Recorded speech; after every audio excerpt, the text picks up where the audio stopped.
Oh dommage. Je vais y arriver. Oh belle. Ça commence. Attends, mais je connais même pas les auteurs, tu les connais toi? Premier mot. Non mais les noms qu'ils ont. Mais oui. Mikhail Golebiowski. Ouais. On dira ça. Mikhail. Destiny's. Putain. Clapisme. Destiny's première. À moi. Je suis une fêle. Tu vas te casser. Tout cassé. Salut tout le monde et bienvenue sur une toute nouvelle vidéo sur la chaîne YouTube Game Trotter. Aujourd'hui, on a choisi de vous parler de Destiny's. C'est un jeu qu'on attendait particulièrement juste parce que thématiquement, il nous inquiétait beaucoup et que mécaniquement, c'était plutôt une nouveauté dans le sens où c'est un jeu narratif mais compétitif. Est-ce que Destiny's nous a transportés dans son histoire fabuleuse? C'est la question à laquelle nous allons répondre dans cette vidéo. Suivez-nous, c'est parti. Destiny's, c'est donc un jeu édité par Lucky Duck Games qui se joue de 1 jusqu'à 3 joueurs. Ouais, 3 joueurs, pas 4. C'est novateur, mais c'est comme ça. Le jeu va prendre place sous la forme de scénarios. Vous allez avoir 5 scénarios dans cette boîte-là. Les scénarios vont durer environ 2h30 pour une partie ordinaire. Il le marque en étant 2h30. Pour avoir fait nos parties, ça nous permet juste de voir que 2h30, c'est déjà une belle partie en soi. Ouais, c'est déjà pas mal. Les auteurs, je vais me permettre de faire un peu de lecture, et désolé pour l'accent qui est très très mauvais. Ils ont des noms de l'espace. Michel Golebiowski et Philippe Milinski. Merci Michel et Philippe, on va dire ça, c'est concis. Michel et Philippe. Tout le monde a compris, c'est impeccable. Destiny's, de quoi ça parle? De l'ange de la mort. Destiny's, de quoi ça parle? Ça parle d'une prophétie, c'est-à-dire que les prophètes ont annoncé la venue sur Terre de l'ange de la mort et vous allez devoir tout faire pour le combattre et faire en sorte que peut-être il ne vienne pas à vous de voir. Vous allez devoir télécharger une application pour jouer au jeu qui est obligatoire, qui est disponible sur iOS et Android, gratuitement bien évidemment, et vous allez vous servir de cette application pour pouvoir jouer au jeu. Vous allez installer la map sur le plateau, déposer les petites figurines, etc. et vous allez pouvoir entamer votre quête après avoir choisi l'un des 3 personnages de la quête que vous avez choisi d'accomplir parmi les 5. L'application, elle est indispensable. Vous allez du coup vivre une aventure narrative grâce à cette application. Sans application, vous ne pourrez pas du tout jouer au jeu. C'est ça. Et c'est moi un des points que je reproche au jeu. On va commencer déjà par les reproches directs. C'est que l'application, c'est le jeu. Le jeu en lui-même physique est un support de l'application. C'est ça que je trouve dommage dans ce jeu, c'est que sans l'application, vous ne pouvez absolument pas jouer. C'est ça qui est un petit peu, pour nous, resté en mémoire, parce que pour avoir fait une partie, je me retrouve à, au bout d'un moment, ne plus bouger mon pion, et que finalement, ce soit Pierre-Louis qui s'occupe de bouger mon personnage de case en case. Ouais. Mais je l'ai fait en grande partie parce que j'étais extrêmement happé par l'application, et par l'histoire, et par l'effet narratif. Et que du coup j'ai trouvé le jeu excellent pour ces données-là. C'est pour ça que, mine de rien, on ne vous le déconseille pas parce qu'il a une application. C'est ça. Par contre, si vous n'aimez pas les applications dans les jeux, ça risque de peut-être coincer parce qu'elle est vraiment très présente. Ça peut être rédhibitoire, elle est indispensable et vous avez le nez sur votre téléphone une grande partie du temps. La narration va être lue à haute voix, ce qui va vous permettre de vraiment vous plonger et plonger tous vos adversaires à l'intérieur de la partie, à l'intérieur de votre histoire. Ils vont essayer de deviner quelle est votre destinée, vous allez essayer de comprendre quelle est votre destinée pour être le premier à la réaliser. Et oui, parce que lorsque vous aurez choisi un des 3 personnages pour réaliser le scénario que vous avez choisi, vous allez avoir 2 destinées possibles à réaliser avec le personnage que vous aurez choisi, que seul vous connaîtrez. C'est ce que je me disais. Je l'ai eu. Je crois bien. Non, je crois pas. Tu l'as pas shooté? Je sais pas. Donc comme vous l'aurez compris, vous allez donc choisir un des 5 scénarios à réaliser et choisir un des 3 personnages disponibles pour réaliser ce scénario. Vous allez choisir la carte correspondant au personnage et lire les 2 destinées possibles qu'il vous faudra réaliser l'une ou l'autre pour gagner la partie. Parce qu'on est sur un jeu compétitif et ça c'est hyper important. Et pas coopératif, il y en a un jeu. C'est un jeu compétitif et c'est ça qui va faire justement sa spécificité. Normalement pour un jeu comme ça, jusqu'à présent, on était dans du narratif coopératif. Cette fois-ci, on va essayer d'être le premier à réaliser notre quête. Et ça, c'est une des originalités du jeu. Une fois que vous avez donc choisi votre personnage, vu votre destinée, vous mettez la carte du monde en place et c'est là que démarre votre quête. Vous allez pouvoir du coup dans Destinies, eh bien, aller à des centres d'intérêt de la carte, comme par exemple une taverne, rencontrer un PNJ, aller lui parler, ça va vous ouvrir des boîtes de dialogue, vous allez pouvoir faire une multitude de choses durant votre tour. Pour le petit exemple, vous allez arriver dans un lieu et pouvoir interagir avec un personnage non joueur. Ce personnage non joueur va vous offrir une multitude de choix et vous allez donner lieu, du coup, à un de ces choix.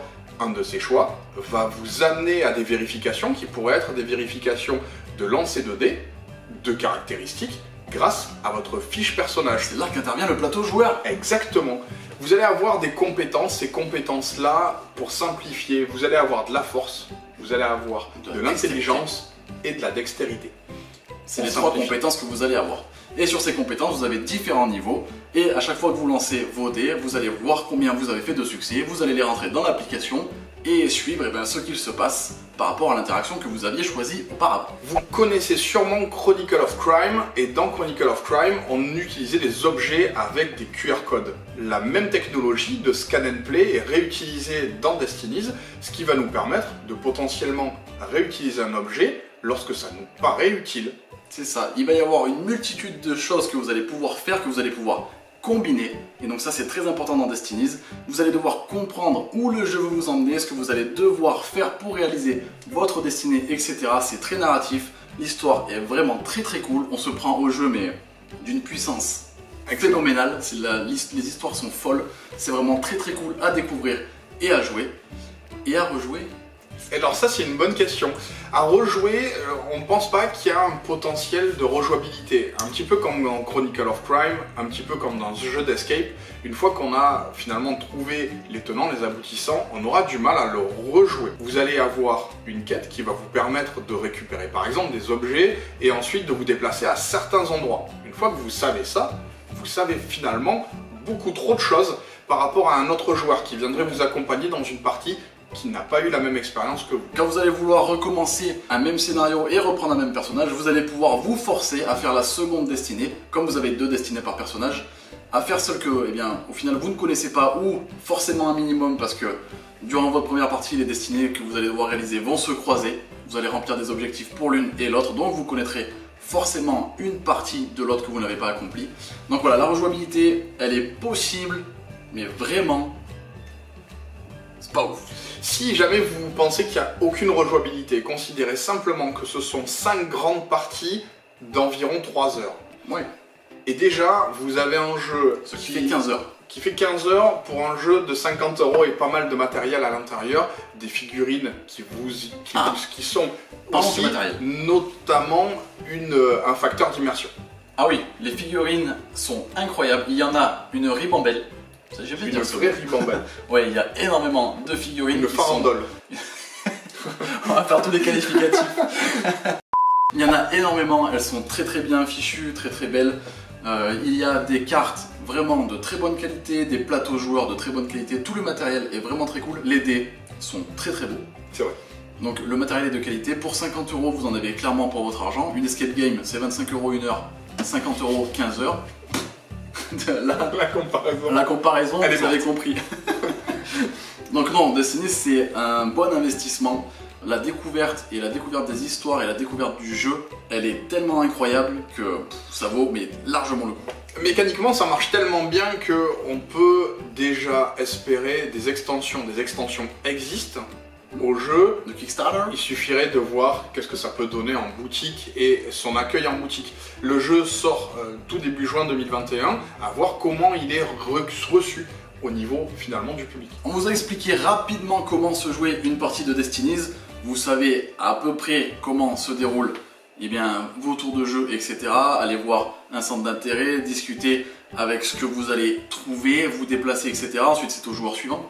Vous avez des événements aléatoires qui vont intervenir durant la partie que, auquel vous ne vous attendiez pas, mais ça vous le découvrirez parce qu'on ne va quand même pas trop vous spoiler. Et ensuite, eh bien, qu'est-ce qu'on en a pensé réellement de Destinies? Bon, on l'a dit un petit peu avant, que l'histoire et la découverte étaient incroyables. Moi je trouve ça très novateur au niveau du principe de jeu. Le principe de jeu de tout lire à haute voix et que les autres joueurs se sentent finalement un petit peu dans le questionnement pendant que vous essayez de réaliser votre quête et qui se posent les bonnes questions pour essayer de soit vous devancer, soit essayer de comprendre quels sont vos enjeux et justement vous passer devant. On est quand même dans une course à l'objectif, il va falloir essayer de mesurer qu'est-ce que vous pouvez changer par rapport à vos adversaires. Et les histoires se croisent, donc vous allez forcément reconnaître des petites bribes de votre destinée à vous, etc. Donc voilà, c'est assez, il faut être attentif, c'est très prenant encore une fois. Il faut faire très attention à ce que vous faites. C'est tout à fait ça. Vous vous retrouvez avec des informations que vont vous délivrer les autres joueurs, les informations auxquelles vous ne vous attendez pas. Des personnages, des situations de jeu, des plans, des cartes. On va voir des choses vraiment se passer pendant la partie. Et c'est ça que j'ai trouvé très intéressant personnellement. Oui. Au final, Destinies est un très très bon jeu. Attention, si vous n'aimez pas trop les applications dans les jeux, là, elle est très présente. C'est une très bonne découverte, un très bon jeu. J'ai envie de continuer les parties, les scénarios et pourquoi pas d'explorer les extensions parce qu'il en vaut carrément la peine. C'est une très bonne pioche de cette année. En conclusion, j'aimerais rajouter que c'est une bonne idée de commencer par Destiny si vous vous intéressez au jeu de rôle. Ça peut être difficile de démarrer le jeu de rôle tout seul et de se dire est-ce que c'est vraiment un univers qui me plaît. Il emprunte énormément de mécaniques au jeu de rôle, ne serait-ce que pour la narration, ne serait-ce que pour l'interaction, avec choix multiples. Tentez l'aventure avec Destinies, si vous vous intéressez au jeu de rôle, vous aurez une bonne idée de justement si vous êtes capable de continuer, ou si vous avez simplement envie de continuer, ou si vous préférez vous arrêter là. Pareil pour les gens qui sont fans des jeux vidéo type RPG, on va dire The Witcher, etc., etc. Vous allez complètement vous y retrouver. Un univers qui est très profond, avec énormément de richesse. Vous allez vous y retrouver, des boîtes de dialogue avec les PNJ, des quêtes, des tracks, etc., etc. Vous trouverez votre compte dans Destinies parce que l'application permet de faire tout ça avec ce jeu. Donc si ça vous parle, c'est également fait pour vous, absolument. C'était Julien et Pierre-Louis pour la chaîne Game Trotter. N'hésitez pas à vous abonner, n'hésitez pas à commenter cette vidéo si elle vous a plu, si elle vous a déplu aussi. Expliquez-nous pourquoi justement, les choses qu'on pourrait changer et améliorer, on est aussi là pour ça. Exactement. Petite vidéo rapide, mais qu'on voulait faire parce qu'on voulait exprimer notre avis sur le jeu. Et que ça nous a vraiment, vraiment beaucoup plu. C'est fait, vous savez tout. Destinies, Lucky Dog Games. Ciao, ciao. C'était le risque, je me suis dit, ça va. C'était l'OBC Julien de Game Trotter. Jouez bien. Jouez malin.